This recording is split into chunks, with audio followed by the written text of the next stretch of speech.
नमस्कार, मी मयुरेश कडव आणि तुम्ही पाहताय वर्ल्ड न्यूज। गेल्या 40 दिवसांपासून अमेरिका आणि इराण यांच्यात युद्ध सुरू आहे। मात्र आता एक चांगली बातमी समोर येतेय। इराण अमेरिका संघर्ष आता 15 दिवसांसाठी थांबणार आहे। अमेरिकेने युद्धविरामाची घोषणा केली आहे। मात्र युद्धबंदी आधी इराणने अमेरिकेला युद्धात कसं गुडघ्यावर आणलंय पाहूयात या स्पेशल रिपोर्ट मधून। युद्धखोर अमेरिकेची इराणनं जिरवली।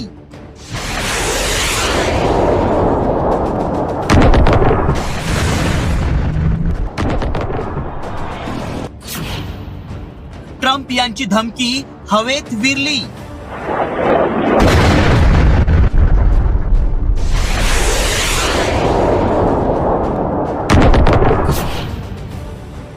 अमेरिकेची माघार की युद्धबंदीचा बनाव।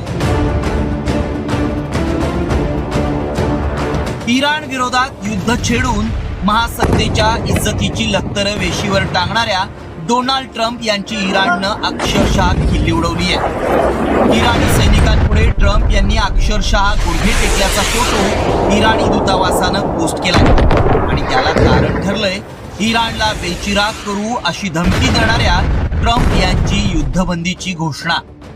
अखेर 40 दिवसांनंतर इराण अमेरिका संघर्ष 15 दिवसांसाठी थांबणार असल्याचं ट्रम्प यांनी जाहीर केलं आणि इराणनं अमेरिकेची खिल्ली उडवत युद्धाच्या चाव्या मिळाल्याचा टोला थेट ट्रम्प यांना लगावलाय। इराणच्या या पोस्ट नंतर इराणी ख्वारिझमचा राजा सुलतान मोहम्मद आणि चंगेज खान मधील संघर्षाची आठवण झाली आहे। व्यापारी करारासाठी चंगेज खाननं पाठवलेल्या एका दूताचा सुलतान मोहम्मदनं शिरच्छेद करून अनेक वर्षांपूर्वीच इराण कधीच कुणापुढे झुकणार नसल्याचं स्पष्ट केलं होतं। मात्र त्यानंतरच्या संघर्षात सुलतान मोहम्मदचा बलाढ्य चंगेज खाननं पराभव केला आणि सत्ता स्थापना केली। मात्र कधीच कुणापुढे झुकणार नाही ही इराणी राजाची भूमिका आजही इराणी सत्ताधाऱ्यांनी कायम ठेवली। त्यामुळे या संघर्षातही इराणनं युद्धबंदीसाठी 10 अटी ठेवत अमेरिकेचीच कोंडी केल्याचं पाहायला मिळालं। इराणवरील हल्ले तातडीनं थांबवा। अमेरिका इस्रायल कुठलाही लष्करी हल्ला करणार नाही। होर्मुझ सामुद्रधुनीवर इराणचं नियंत्रण कायम राहील। युरेनियम संवर्धनास परवानगी द्यावी। सर्व प्राथमिक आणि दुय्यम निर्बंध हटवावेत। संयुक्त राष्ट्र सुरक्षा परिषदेचे सर्व निर्बंध रद्द करा। आंतरराष्ट्रीय अणु ऊर्जा एजन्सीच्या बोर्ड ऑफ गव्हर्नन्सचे सर्व ठराव मागे घ्यावेत। इराणला नुकसान भरपाई द्यावी। पश्चिम आशियातील अमेरिकेचं सैन्य मागे घ्यावं। लेबनॉन मधील हिजबुल्ला विरुद्ध युद्धासह सर्व संघर्ष थांबवावा। खरं तर इराणवर हल्ले करून युद्धखोर अमेरिकेनं संपूर्ण जगावर युद्ध लादलं। मात्र या युद्धातून अमेरिकेला काहीच हाती लागलं नाही। उलट 40 दिवसांनंतर महासत्ता म्हणून ओळखल्या जाणाऱ्या अमेरिकेवर पाकिस्तानच्या मध्यस्थीनं युद्ध थांबवण्याची नामुष्की ओढावली आहे। आता डोनाल्ड ट्रम्प यांनी इराण समोर शरणागती पत्करली असली तरी ट्रम्प यांच्या याआधीच्या मनमानी कारभाराप्रमाणे ही युद्धबंदी अल्पकाळासाठी ठरण्याची शक्यता नाकारता येत नाही। ब्युरो रिपोर्ट, साम टीव्ही न्यूज। इराण अमेरिका यांच्यातलं युद्ध अखेर थांबलंय। या सगळ्यात अमेरिका झुकल्यानंच युद्धबंदी झाल्याचा दावा इराणने केलाय। युद्ध थांबवण्यामागची नेमकी इनसाइड स्टोरी काय आहे? अमेरिकेला युद्धबंदीसाठी पुढाकार का घ्यावा लागला पाहूयात या स्पेशल रिपोर्ट मधून। अखेर इराण अमेरिका युद्ध थांबलं।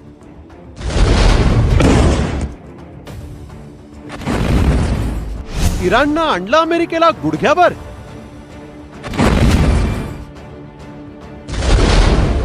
कोणत्या अटींवर झाला 2 आठवड्यांचा युद्धविराम?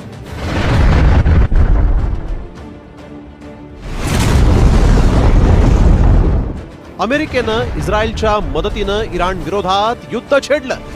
त्यामुळे जगात महायुद्ध भडकण्याची चिन्ह निर्माण झाली होती। इराणनं होर्मुझ सामुद्रधुनी रोखून जगाचीच नाकेबंदी केली।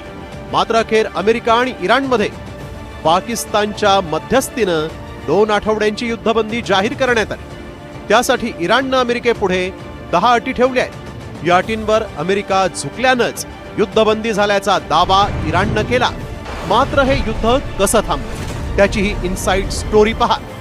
युद्ध सुरू झाल्यापासून इराणचं नेतृत्व संपवलं, इराणचं सैन्य संपवलं, शस्त्रसाठा संपवला अशा वल्गना करणाऱ्या ट्रम्प यांनी युद्धबंदीसाठी आठवड्याभराची मुदत दिली होती। आणि त्याच दरम्यान होर्मुझ खुली करण्याबाबत संयुक्त राष्ट्रांच्या सुरक्षा परिषदेत चीन आणि रशियानं वेटो वापरला. त्यामुळे अमेरिकेची कोंडी झाली. आता नाचक्की टाळण्यासाठी इराणला दिलेली मुदत संपण्याआधीच ट्रम्प यांनी फोन फिरवला पाकिस्तानचे लष्कर प्रमुख असीम मुनीर यांच्याशी. डेडलाईनच्या 3 तासांपूर्वी त्यांनी चर्चा केली आणि त्यानंतर ट्रम्प यांनी इस्रायलचे पंतप्रधान नेतन्याहूंशीही चर्चा केली. दुसऱ्या बाजूला मुनीर यांनी इराणी लष्करासोबत चर्चा केली आणि इराणनं दिलेला 10 अटींचा मसुदा ट्रम्प यांच्या पुढे ठेवला. त्यानंतर अखेर या अटींवर सहमती दाखवत ट्रम्प यांनी युद्ध थांबवण्याची घोषणा केली. आधी डोनाल्ड ट्रम्प आणि त्यानंतर इराणनं युद्धबंदीची घोषणा केली आहे. मात्र अमेरिकेनं पुन्हा कुरापत केली तर द्वेषानं उत्तर देणार असं इराणनं स्पष्ट केलंय. आता मध्य पूर्वेतील युद्ध थांबलं असलं तरी महासत्ता अमेरिका बॅकफूटवर गेली आहे. त्यामुळे इराणनंच हे युद्ध जिंकल्याची चर्चा आहे. आता 10 एप्रिलला कुरापतखोर पाकिस्तानची राजधानी इस्लामाबाद मध्ये मध्यस्थीची चर्चा होणार आहे. मात्र याआधी ज्या पद्धतीनं अमेरिका इस्रायलनं कतारमध्ये चर्चेची फेरी सुरू असतानाच इराणवर हल्ला केला, याच पद्धतीनं अमेरिका आणि इस्रायल दुबळ्या पाकच्या मध्यस्थीनं पुन्हा इराण विरोधात कुटील डाव टाकणार की अनेक दशकांपासून आखाती देशात सुरू असलेला युद्धाचा भडका विझून शांतता निर्माण होणार, याकडेही जगाचं लक्ष लागलंय. ब्युरो रिपोर्ट, साम टीव्ही न्यूज. एकीकडे युद्ध पूर्णपणे थांबवण्यासाठी अमेरिका इराणमध्ये चर्चा सुरू आहे, तर दुसरीकडे होर्मुझच्या जलमार्गातून जाणाऱ्या तेल टँकर्सवर इराण बेकायदेशीरपणे शुल्क आकारत असल्याचा आरोप अमेरिकेचे राष्ट्राध्यक्ष डोनाल्ड ट्रम्प यांनी केलाय. तसंच त्यांनी इराणच्या भूमिकेवर तीव्र नाराजी व्यक्त केली आहे. याबाबत पोस्ट करत त्यांनी इराणला फटकारलंय. या वादामुळे जागतिक स्तरावर विशेषतः कच्च्या तेलाच्या वाहतुकीबाबत मोठा तणाव निर्माण झालाय. ट्रम्प यांनी नेमकी काय पोस्ट केली आहे पाहूयात. इराण होर्मुझच्या जलमार्गातून जाणाऱ्या टँकर्सकडून फी वसूल करतंय. त्यांनी तसं करू नये आणि जर ते करत असतील तर त्यांनी ते आत्ताच थांबवावं.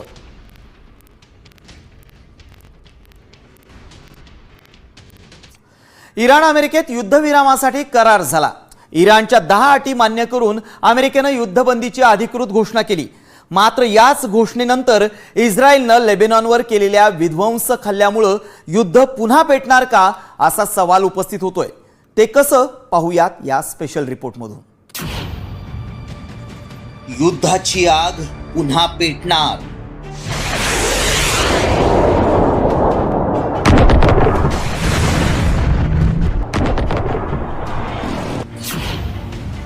युद्धखोर इस्रायलनं युद्धविराम तोडला.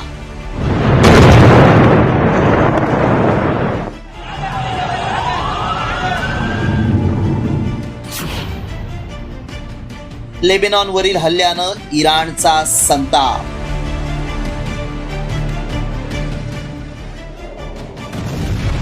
दोन आठवड्यांच्या युद्धविरामाची घोषणा झाली आणि जगानं सुटकेचा निश्वास सोडला.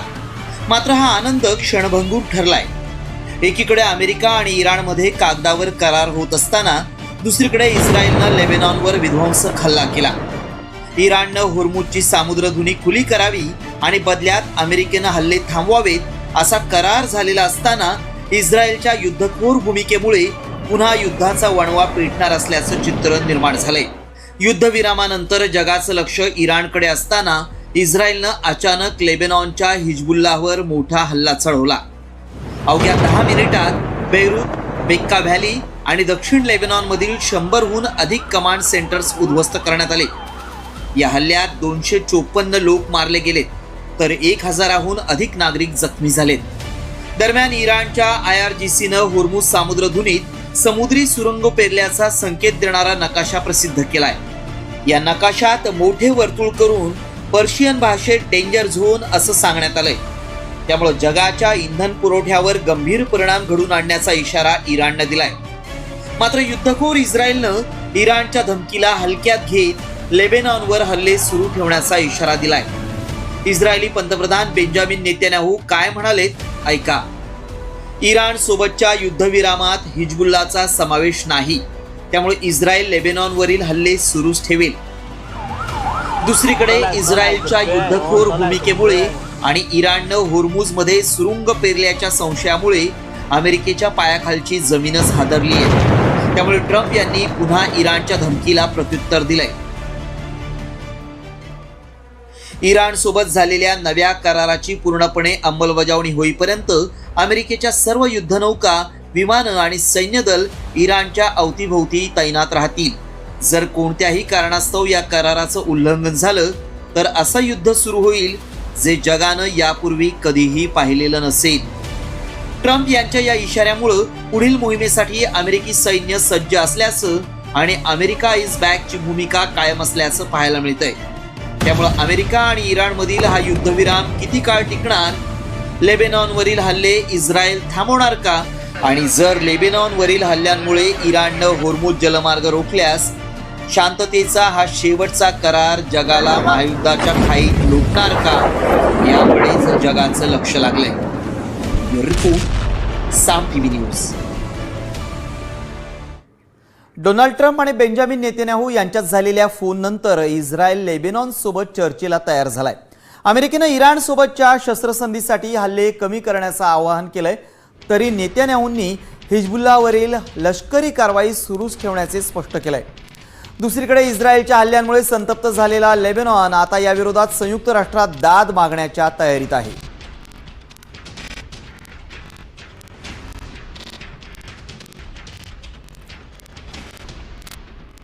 आणि आता बातमी आहे इराणच्या नेतृत्वाची. युद्धात इराणनं अमेरिकेच्या अक्षरशः नाकीनं वळले. या युद्धातून इराण आता मुस्लिम देशांचा नवा लीडर बनतोय हे अधोरेखित झालंय. मात्र मुस्लिम देशांचा खलिफा बनण्यासाठी इराणनं नेमकी काय रणनीती आखली आहे ते देखील आपण पाहूयात. इराण मुस्लिम देशांचा नवा लीडर?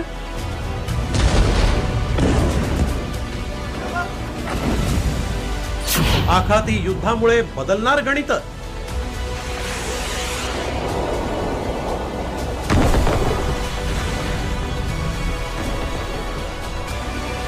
इराण कसा बनतोय मुस्लिम देशांचा खलिफा?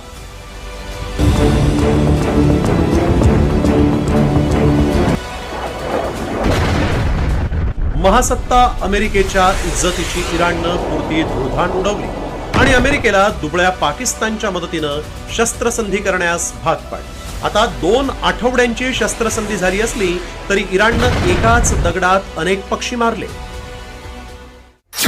अमेरिकेनं इराणवर हल्ला केल्यानंतर इराणनं आखाती देशातील अमेरिकेचं लष्करी तळ असलेल्या मुस्लिम देशांनाही लक्ष्य केलं. Saudi Arabia, Iraq, Bahrain, Qatar, Kuwait, Oman, Jordan, तुर्की, सिरियावर हल्ले चढवले. त्यामुळे अमेरिकेच्या इज्जतीची लखतरं वेशीला टांगली. महासत्ता असूनही अमेरिका ही या आखाती देशांचं संरक्षण करू शकलेली नाही. त्यामुळे इराणचा आखाती देशांमध्ये दबदबा वाढलाय. खरं तर आत्तापर्यंत मुस्लिम धर्मातील शिया आणि सुन्नी देशांमध्ये संघर्ष होता. सौदी अरेबिया आणि तुर्की हे आपण सुन्नी मुस्लिम देशांचे खलिफा बनण्यासाठी प्रयत्न करत होतो. तर शिया सुन्नी वादात न पडता मुस्लिम म्हणून एकच आहोत अशी भूमिका आयातुल्ला अली खामेनींची होती. मात्र सौदी आणि तुर्कीला हा दावा मान्य नव्हता. त्यामुळे इराकसह हे देश इराण विरोधात अमेरिकेच्या वळचणीला गेले होते. आता या देशांचा आका असलेल्या अमेरिकेला इराणनं झोडपून काढलं. त्यामुळे पाकिस्तान सारख्या देशाच्या मदतीनं अमेरिकेनं युद्धबंदी घडवून आणली. आता ही युद्धबंदी इस्रायल आणि अमेरिका पाळणार की नाही याबद्दल शंका. मात्र इराणनं आखाती देशांवर वर्चस्व कायम ठेवण्यासाठी एक फुलप्रूफ योजना बनवली आहे. इराण येमेनमध्ये हुती बंडखोरांना मदत करतो, तर गाझापट्टीत हमास, लेबनॉनमध्ये हिजबुल्लाह, इराकमध्ये शिया मिलिटंट या गटांना शस्त्र पुरवण्यासोबतच प्रशिक्षणासाठीही मदत करतो. एवढंच नाही, इराणच्या 10 अटींवरच अमेरिकेनं ही युद्धबंदी केली. या अटी नेमक्या काय आहेत पाहूया. होर्मुझवर इराणचं नियंत्रण असावं. अमेरिकेनं आखाती देशांमधील सैन्य कमी करावं. इराणवरील निर्बंध कमी करावेत. इराणच्या युद्धाच्या बदल्यात नुकसान भरपाई. आखाती देशांमध्ये कायमची शांतता नांदण्याची हमी.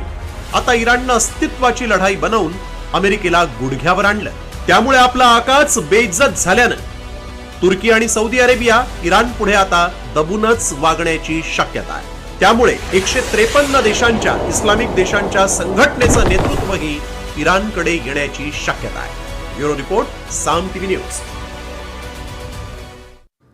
आणि आता बातमी आहे तुर्कस्तानातून. तुर्कस्तानची राजधानी इस्तांबूलमध्ये इस्रायली दूतावासाबाहेर झालेल्या अंधाधुंद गोळीबारानं संपूर्ण परिसर हादरलाय. या भीषण हल्ल्यात 3 जणांचा मृत्यू झालाय. सुरक्षा रक्षक आणि हल्लेखोरांमध्ये बराच वेळ चकमक सुरू होती. इराण इस्रायल युद्धाच्या पार्श्वभूमीवर झालेल्या या कृत्यामुळे आंतरराष्ट्रीय स्तरावर खळबळ उडाली आहे. घटनास्थळी सायरनच्या आवाजात पोलिसांनी कडेकोट बंदोबस्त तैनात केलाय.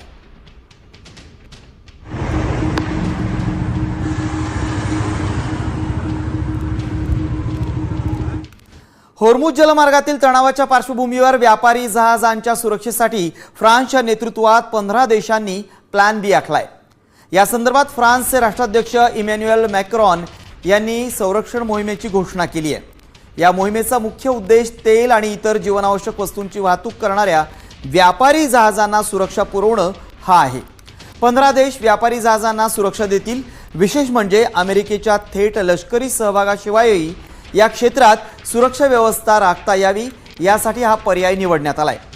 त्यामुळे होर्मुझमधील विस्कळीत झालेली वाहतूक पुन्हा एकदा पूर्वपदावर येण्यास मदत होईल.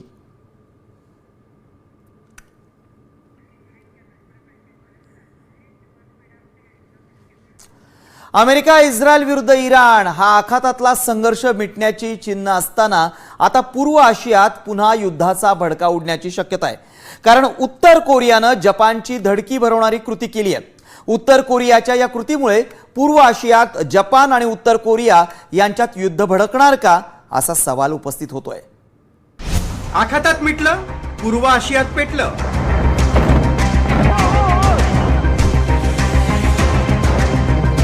आता जपान कोरियात युद्ध पेटणार.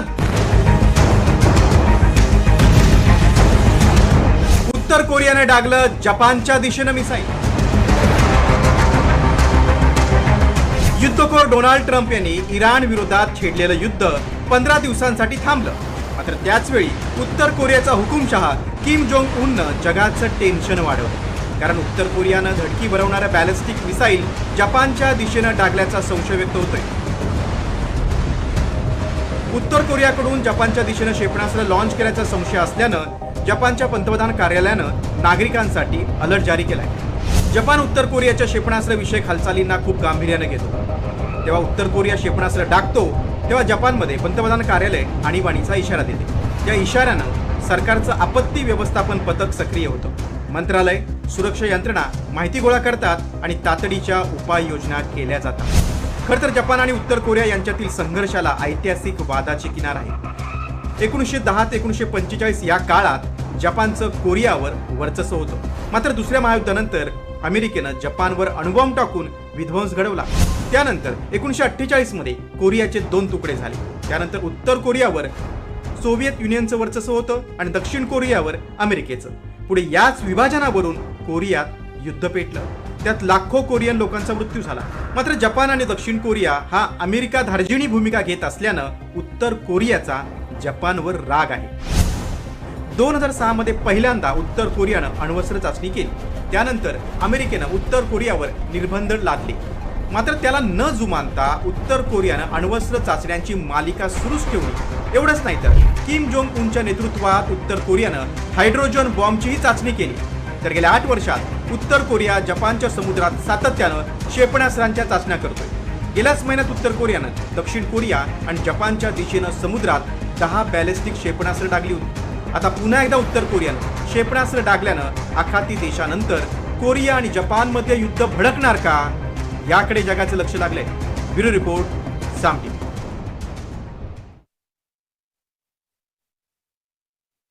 वर्ल्ड न्यूजमध्ये युद्धासंदर्भातल्या आणि जगातल्या इतरही घडामोडी जाणून घ्यायच्यात, पण वेळ झाली एका छोट्याशा ब्रेकची.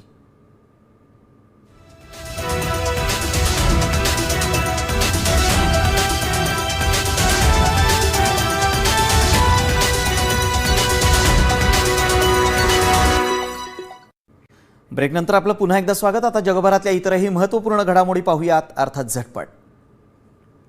बातमी लेबनॉनमधून. लेबनॉनची राजधानी बैरूतमध्ये इस्रायलच्या इशाऱ्यामुळे पुन्हा एकदा भीतीचं वातावरण पसरलंय. इस्रायलनं बैरूतच्या जुनाह या निवासी भागाला लक्ष्य करण्याची धमकी दिल्यामुळे हजारो नागरिकांनी आपली घरं सोडून सुरक्षित स्थळी जाण्यास सुरुवात केली आहे। त्यामुळे बैरूत शहर पुन्हा एकदा रिकामं होऊ लागलंय। निवासी भागात हल्ल्याचं सावट असल्यामुळे बैरूतच्या रस्त्यांवर मोठी गर्दी झाल्याचं चित्र पाहायला मिळतंय।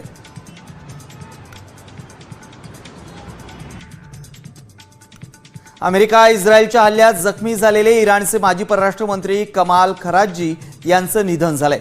तेहरानमधील त्यांच्या निवासस्थानावर झालेल्या अमेरिका आणि इस्रायलच्या संयुक्त हल्ल्यात ते गंभीररित्या जखमी झाले होते।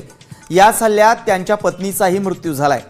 कमाल खराजी इराणच्या सर्वोच्च नेत्यांना परराष्ट्र धोरणाबाबत मार्गदर्शन करणाऱ्या सल्लागार समितीचं नेतृत्व करत होते।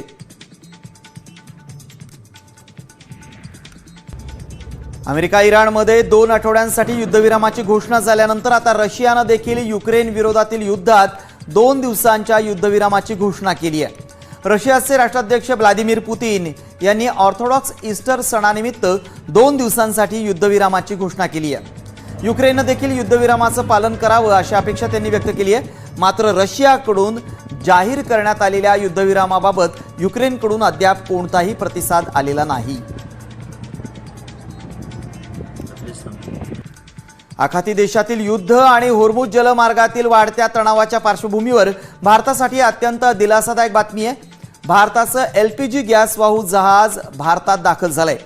15,400 टन गॅस घेऊन ग्रीन आशा हे भारतीय जहाज नवी मुंबईतल्या JNPT बंदरात दाखल झालंय। होर्मुझ जलमार्ग ओलांडून हे जहाज सुरक्षितरित्या देशात परतलंय। इराण इस्रायलमधील संघर्षामुळे उद्भवलेल्या इंधन संकटावर मात करण्यासाठी नेपाळ सरकारनं आता आठवड्यातून 2 दिवस सुट्टी जाहीर केली आहे। इंधनाचा वापर कमी करण्यासाठी हा निर्णय घेण्यात आलाय। सरकारी कार्यालयं शनिवारी आणि रविवारी अशी 2 दिवस बंद राहणार आहेत। या कामाच्या वेळेतही बदल करण्यात आलेत। सरकारी कार्यालयात कामाची वेळ सकाळी 9 ते 5 अशी करण्यात आली आहे।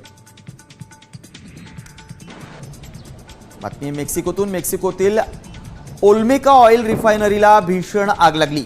ही आग इतकी भयानक होती की संपूर्ण परिसरात धुराचे लोट दिसत होते। आगीच्या ज्वाळांनी संपूर्ण परिसर व्यापून टाकला होता। मोठ्या प्रयत्नांनंतर ही आग आटोक्यात आली आहे। मात्र या आगीत कोट्यवधी रुपयांचं नुकसान झालंय।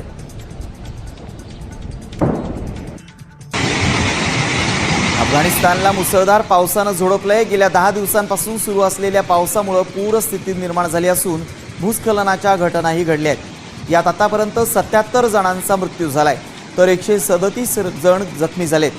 मुसळधार पावसामुळे अफगाणिस्तानातील 793 घरं पूर्णपणे उद्ध्वस्त झाली आहेत। राजधानी काबूलला जोडणारे अनेक महामार्ग भूस्खलन आणि दरडी कोसळल्यामुळे बंद पडले आहेत।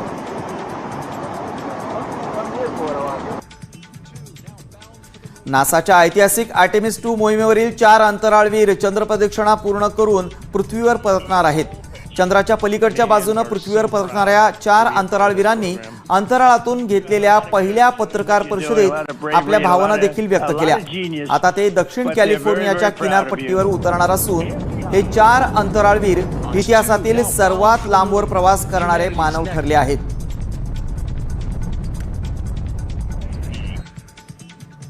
ऑस्ट्रेलियाचा दिग्गज बॅट्समन डेव्हिड वॉर्नरला ड्रंक अँड ड्राईव्हमध्ये अटक करण्यात आली आहे। वॉर्नरवर मद्यधुंद अवस्थेत गाडी चालवण्याचा आरोप ठेवण्यात आलाय।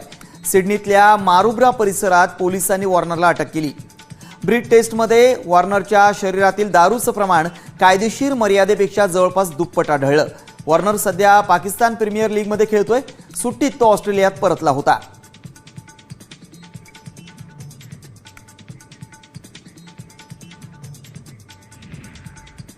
याबरोबरच वर्ल्ड न्यूज बुलेटिनमध्ये वेळ झाली इथंच थांबण्याची। ताज्या घडामोडींसाठी तुम्ही पाहत राहा साम टीव्ही।